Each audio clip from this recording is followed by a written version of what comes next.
Morning, everyone. Many of you are familiar with Great Panther. I've been coming here to present for, I think, about 12 years or so.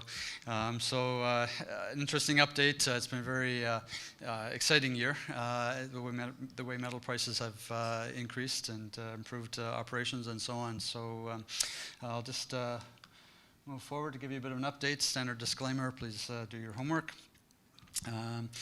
We are a precious metals producer. About 94% of our revenue right now comes from silver and gold. A small amount of lead zinc from one of our operations. We're not hedged, no royalties, no streams of any kind. Our mines are 100% owned in Mexico. We do have some potential for production in Peru for a project that we've been working on. We actually had an option agreement on it for about a year, which we terminated that agreement in May, but continued to work on the project, and we're still trying to move forward with an acquisition on that. And if that's successful, then we could have a mine in Peru within about a year. So it's a very exciting development, and I can't say too much more about it at the moment, but hopefully we'll have some news before too long. One of the important things that we've done this year is to do a financing this summer. We were able to take advantage of run-up in metal prices and share prices, and so we had a $30 million bought deal in July. And so right now we have a very strong balance sheet with about $53 million in cash, $70 million in working capital, and no debt. We also have a $10 million credit facility that we've not tapped into. So we're in a very good position to complete either this acquisition in Peru or other acquisition on top of that even.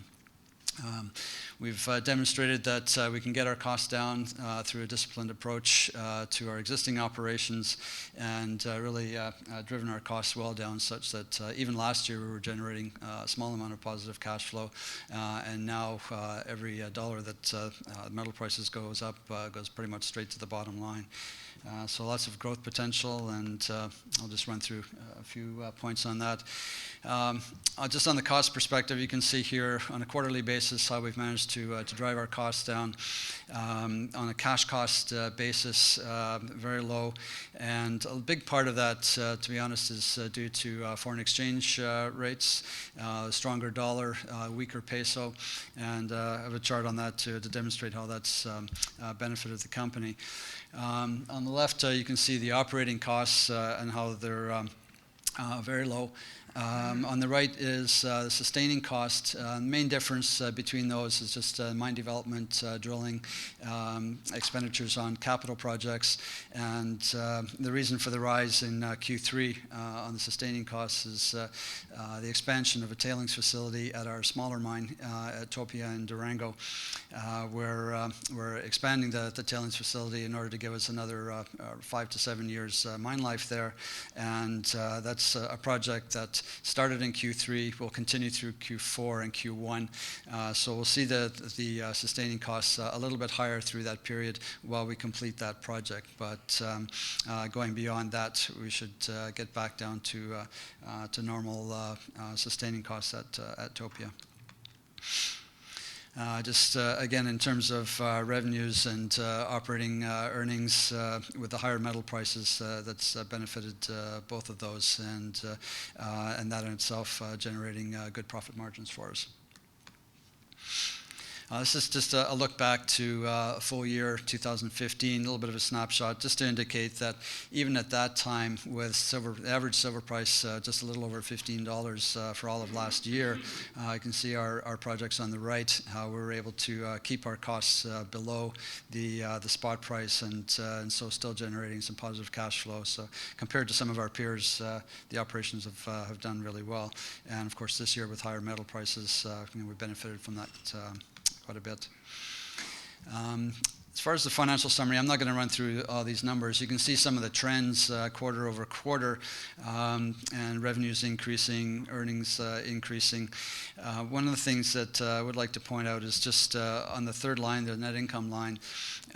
What we've done in the third quarter is started to report our financials in US dollars, and also we've changed the functional currency in Mexico from the peso to US dollars as well. And what that's done effectively is allow us to basically get rid of an obligation to report an adjustment on the foreign exchange rate each quarter. And whereas before that made it look like we had a loss rather than income, but that's really a non-cash adjustment. And so now being able to report in US dollars the numbers better reflect what's actually happening at site. So the losses before were largely paper losses, and so now we're looking at positive income going forward. So more of a perception thing than anything else, but it's important for us. And so yeah, on the costs, you can see what I've just discussed as well. Put in this chart just to really demonstrate what I was talking about with the foreign exchange rates. And you can see how the dollar has strengthened with respect to the peso over the last year. And that's been really beneficial for us because our costs are primarily in pesos and revenues in dollars. So right at the right-hand side of this, you can see the sharp rise in the dollar versus the peso, and that's the Trump effect, with people thinking that he's going to build a wall across the border with Mexico, and it's going to affect trade and so on and so forth. So that's been beneficial for us. And as for any of you that were listening to Claude's speech this morning talking about buying the dips, we do the same sort of thing on a currency basis. And so when the peso weakens, we can buy pesos in the market as well. And so that puts us in a good position to cover a good chunk of our costs going forward at better FX rates. So we try to take advantage of these dips in the currency. Just focusing in on the operations now. Our flagship operation is in central Mexico at Guanajuato, the smaller operation in TOPIA, northwestern Durango state. Mexico is still the #1 silver producing country in the world. And within the Guanajuato district, this is a very prolific district in Mexico, second largest silver producing district after Fresnillo, and has been producing silver for more than 400 years, more than 1 billion ounces of silver produced. And it has a terrific infrastructure that you can see here. The main operations right at in the city of Guanajuato, just down here. That's where the plant is located. We have a satellite operation here at San Ignacio, which is actually producing about 60% of the... That wasn't me. About 60% of the production coming from San Ignacio versus the Guanajuato mine itself. But what's important here is that everything within this district is within trucking distance back to that plant. So even though we're at capacity at the plant right now, we are drilling a resource at the El Horcon project up in the top left of the slide. And once we've better defined that resource, we can then determine how much of a plant expansion we might need in order to truck the ore back around to the plant, because these are all paved highways that you see on here, so the infrastructure is excellent. It means that we can get something into production very quickly without having to go through the process of building a new plant and permitting tailings dams and so on. Just looking at the operation itself, and again, just to point out, cash costs very low, close to zero, which effectively tells you that we're generating about as much revenue on our byproduct, which is gold, in this case, as from the silver itself. So very low costs and very good grades. So it's a great operation. It includes the San Ignacio mine, as I mentioned, and the resource that we have here and the area that we're mining is shown within the blue rectangle at the top of the property. But we are drilling along strike to the southeast and on parallel veins, and we do anticipate being added to the resource base with that drilling over time. And just continuing to mine following that along strike. So currently we have about 7 to 8 years mine life defined on this project, and that should be expanding. The discovery hole was only drilled in 2010. We had this in production within 3.5 years by the middle of 2014, and we were able to do that because, as I mentioned, we didn't have to build a separate plant and so on. We just trucked the ore around to the main plant at Guanajuato. But this is now, I say, producing about 60% of the throughput at that plant. The TOPIA mine in Durango normally accounts for about 25% of our production, a little bit lower in Q3 because we had a couple of temporary shutdowns there. But the grades are higher here. It's a narrow vein underground type operation, so it is a little higher cost, as you can see. But the higher grades account for that, and so it still allows us to maintain profitability there. The sustaining costs, again, higher in Q3, and they'll stay high for a couple of quarters while we complete the expansion of the tailings facility, but that'll be largely temporary. So overall, we've been growing the company year over year, pretty much since we started in 2004. This year, we're more or less flat because we're at capacity at both operations.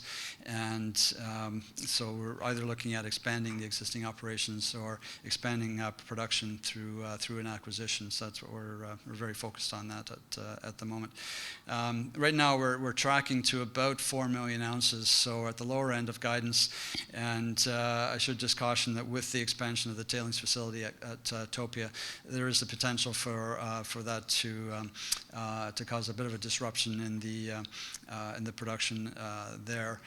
But again, once we complete the project, then we get back on track with that and hopefully make up for any lost ground. So looking forward, in addition to production, cash costs, we actually reduced our guidance mid-year because the costs were coming down quite a bit. And right now we're actually tracking to be below the low end of our cash cost guidance. Sustaining costs, at the moment we're below the low end, but depending on what happens in Q4 with the situation at TOPIA, we'll probably still come in around the low end of guidance on sustaining costs as well.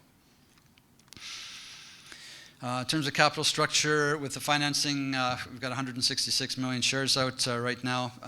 But what's really important is the liquidity that the company has, trading on 2 stock exchanges in Toronto and New York. We typically trade anywhere from 5 to 1 to 10 to 1 in terms of volume on New York. Overall, trading about 2 million shares a day, so excellent liquidity.